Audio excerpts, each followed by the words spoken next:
Hi everyone. Welcome back to our channel English Rise. Before we begin, take a moment to subscribe. This channel exists to help you improve your English and understand yourself more deeply. Most people believe their biggest enemy is the world. Bad luck. Other people. Lack of opportunity. But the most dangerous enemy is invisible. It lives inside the mind. It is called self-sabotage. Self-sabotage is not laziness. It is not weakness. It is not lack of intelligence. In fact, many intelligent, talented, and capable people sabotage themselves every day. They delay important actions.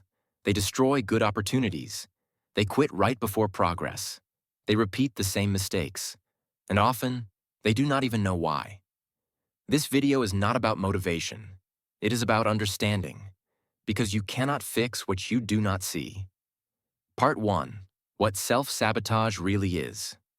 Self-sabotage is a psychological behavior where a person blocks their own success. Not consciously, not intentionally, but automatically. It happens when your actions contradict your goals. You want growth, but you choose comfort. You want change, but you repeat old patterns. You want freedom, but you cling to familiar pain. Self-sabotage is not random. It follows logic. A hidden logic rooted in fear, identity, and survival. The mind does not care about your dreams. The mind cares about safety.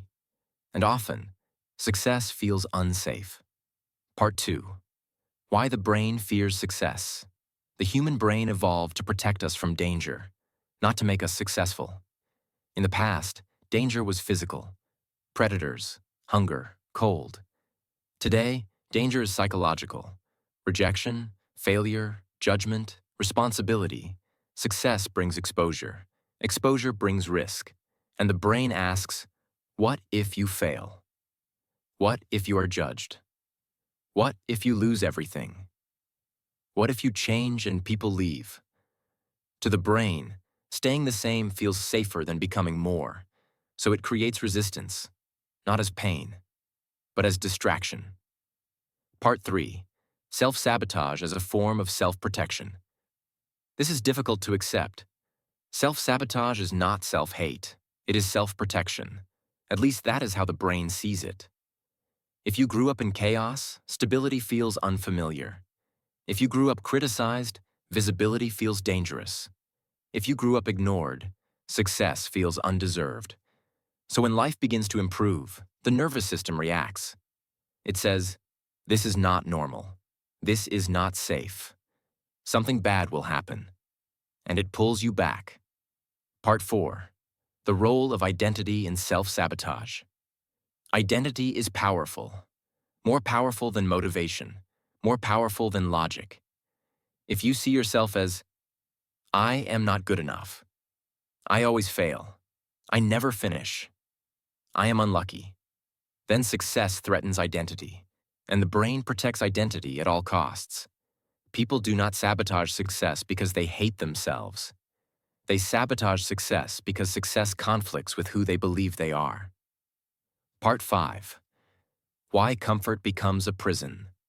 Comfort is familiar, even when it hurts, even when it limits growth. The mind prefers familiar pain over unfamiliar possibility. Self-sabotage often appears as procrastination, overthinking, perfectionism, distraction, addictions, quitting too early. These behaviors are not random. They are coping mechanisms. They reduce anxiety in the short term, but destroy progress in the long term. Part 6. Fear of failure versus fear of success. Most people think they fear failure, but many actually fear success. Failure confirms old beliefs. Success demands change. Success requires responsibility. Success removes excuses. If you succeed, you cannot hide anymore. And that feels terrifying. Part 7. How self-sabotage becomes a habit. Repetition creates patterns. Patterns become automatic. Automatic behaviors feel natural. After years of self-sabotage, people say, this is just how I am. But it is not who they are. It is what they learned. and what is learned can be unlearned. Part 8. The role of the inner critic. Inside the mind, there is a voice. It questions, it doubts, it judges. This voice is not truth. It is conditioning. The inner critic often sounds like, "You are not ready. You will fail again. Others are better. Now is not the right time." Its goal is not accuracy. Its goal is control. Part 9. Why awareness is the first breakthrough. You cannot fight self-sabotage with force. Force creates resistance. Awareness creates choice. The moment you notice the pattern, you weaken it. You step out of autopilot. You regain control. Self-sabotage survives in darkness. It dissolves in awareness. Part 10. You are not broken. This is important. You are not broken. You are patterned. Self-sabotage is not a flaw. It is a survival strategy that no longer serves you. And strategies can change. Part 11. Childhood conditioning and the origin of self-sabotage. To understand self-sabotage, we must go back. Not to last year, not to your last failure. We must go back to childhood. As children, we learn how to survive emotionally. We learn what brings approval. We learn what brings rejection. We learn when to speak, when to stay silent, when to hide, when to adapt. If love was conditional, you learned to perform. If mistakes were punished, you learned to avoid risk. If emotions were ignored, you learned to suppress them. If chaos was normal, you learned that peace is suspicious. These lessons were not conscious. They became internal rules. Rules that once protected you. Rules that now limit you. Self-sabotage often begins as a child's solution to an unsafe environment, and the nervous system remembers. Part 12. The nervous system and emotional overload. The body remembers what the mind forgets. When you move toward growth, your nervous system reacts. Heart rate changes. Breathing shortens. Thoughts accelerate. This is not weakness.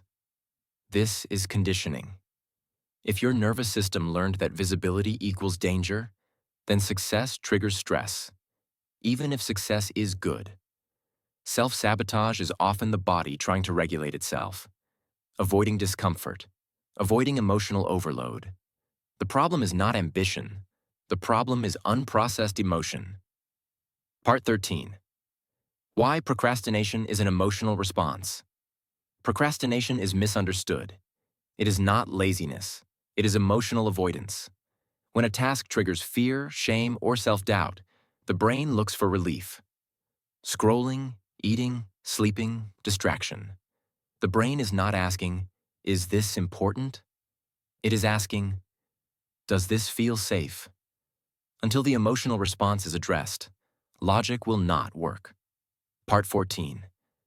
Perfectionism as a form of self-sabotage. Perfectionism looks productive, but it is fear in disguise. Perfectionism says, "If I do it perfectly, I cannot be criticized. If I wait until I'm ready, I cannot fail." But perfection never arrives, so action never begins, and potential dies quietly. Perfectionism protects ego at the cost of progress. Part 15. Fear of responsibility and expanded identity. Success changes identity. It brings responsibility. Decisions matter more. Mistakes cost more. People expect more. Some people sabotage success because they fear becoming someone they do not recognize. Growth demands a larger self. Not everyone feels ready to carry that weight. Part 16. Shame is the core of self-sabotage. At the center of self-sabotage, there is often shame. Shame says, "There is something wrong with me." Shame creates hiding. Hiding prevents growth. Growth threatens shame. So the cycle repeats. You cannot shame yourself into change. Shame freezes the system. Part 17. Why positive thinking is not enough. Positive thinking ignores reality. Self-sabotage is not solved by affirmations alone. If the nervous system is dysregulated, positive words feel fake. The body rejects them. Real change requires safety. Safety allows growth. Part 18. Building self-trust after years of sabotage. Self-trust is fragile after repeated self-betrayal. Every broken promise weakens confidence. Rebuilding self-trust requires small, consistent actions. Not dramatic transformation, not overnight change. Keep small promises. Show up consistently. Prove to yourself that you are reliable. Part 19. Why willpower fails against conditioning. Willpower is limited. Conditioning is deep. Trying to overpower self-sabotage creates internal war. War drains energy. Awareness redirects it. Change does not come from force. It comes from understanding. Part 20. Creating safety before creating change. Before growth, create safety, emotional safety, psychological safety. Slow down, breathe, notice reactions. Teach the nervous system that growth is not danger. Part 21. Interrupting the sabotage loop. Every sabotage cycle has stages: trigger, emotion, behavior, regret. Interrupting the cycle at any stage creates change. Awareness is the entry point. Part 22. Self-compassion as a strategic tool. Self-compassion is not weakness. It is regulation. Harshness creates resistance. Compassion creates cooperation. You are not fighting yourself. You are learning yourself. Part 23. Integrating the shadow. Parts of you were rejected, ignored, judged. Self-sabotage often protects these wounded parts. Integration heals them. Part 24. From survival mode to creation mode. Survival mode focuses on safety. Creation mode focuses on growth. You cannot create while constantly surviving. The nervous system must shift. Part 25. Ending the cycle permanently. Ending self-sabotage is not about eliminating fear. It is about learning to move with fear. Fear does not disappear, but it no longer controls behavior. Part 26. The fear of being seen, judged, and exposed. One of the most underestimated causes of self-sabotage is the fear of being seen. Not physically seen, emotionally seen, psychologically exposed. When you succeed, you are no longer invisible. People look at you differently. They form expectations. They project opinions. They compare you to others. They judge your choices. For someone who learned early that attention leads to criticism, rejection, or pressure, visibility feels dangerous. As a child, you may have learned that being noticed meant being corrected, mocked, or controlled. So, you adapted. You stayed quiet. You stayed small. You stayed safe. As an adult, success threatens that survival strategy. So the mind creates subtle resistance. You delay important actions. You avoid finishing projects. You stay almost ready forever. Not because you lack discipline, but because being invisible still feels safer than being seen. Self-sabotage, in this case, is protection from emotional exposure. Part 27. Why the mind prefers familiar pain over unfamiliar growth. The brain prefers familiarity over happiness. This is difficult to accept, but it explains many self-destructive patterns. Familiar pain feels predictable. You know how to survive it. Unfamiliar growth feels uncertain. It demands adaptation. If your life has always contained struggle, struggle becomes normal. Peace feels strange. Stability feels suspicious. So when things begin to improve, the nervous system reacts. It creates anxiety, restlessness, doubt. The mind then pulls you back to what it knows. Old habits, old behaviors, old limitations. This is not failure. This is conditioning. Self-sabotage is often the mind saying, "At least here, I know who I am." Part 28. Self-sabotage and the fear of outgrowing your environment. Growth creates distance. Distance creates discomfort. When you grow, not everyone follows. Some relationships weaken, some dynamics change. Some people feel threatened. If belonging was essential to your survival, outgrowing others feels dangerous. The subconscious asks, if I change, will I still be accepted? If I succeed, will I be alone? If I become different, will I lose love? So people unconsciously slow down. They minimize their ambition. They hide their potential. They stay relatable instead of fulfilled. Self-sabotage becomes a strategy to preserve connection, even if that connection limits growth. Part 29. Identity conflict and the need to stay the same person. Every human has an internal identity, a story about who they are. I am the responsible one. I am the struggling one. I am the invisible one. I am the one who never finishes. When success contradicts identity, the mind resists. Not because success is bad, but because identity feels stable.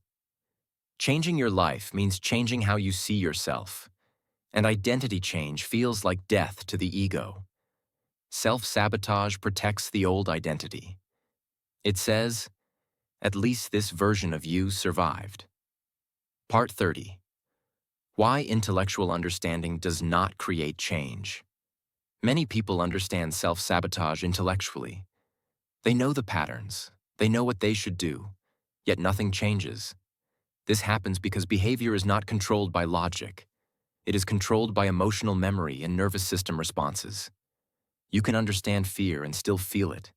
You can understand patterns and still repeat them. Change happens when emotional safety is restored, not when information increases. Part 31. Micro-failures, self-trust, and internal evidence.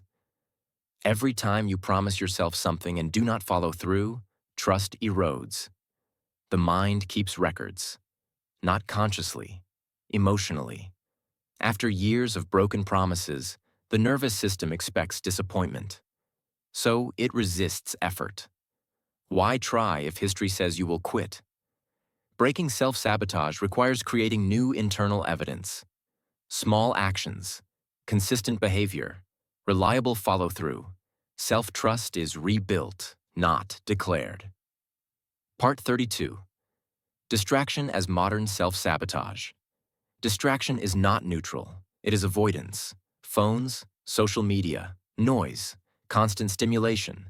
Distraction prevents presence. Presence reveals discomfort. Discomfort triggers growth. So distraction keeps self-sabotage alive. Not because people are weak, but because silence feels unsafe. Part 33. Time, delay, and the illusion of later. Self-sabotage manipulates time. It whispers, later, soon, not now. Time feels infinite until suddenly it is not. Self-sabotage does not destroy life loudly. It steals it quietly. Part 34. Why confidence is a result, not a requirement. People wait for confidence. But confidence is built through action. Self-sabotage delays action to avoid discomfort. This reinforces fear. Action, even imperfect, creates evidence. Evidence builds confidence. Part 35. From survival mode to conscious creation. Self-sabotage belongs to survival mode.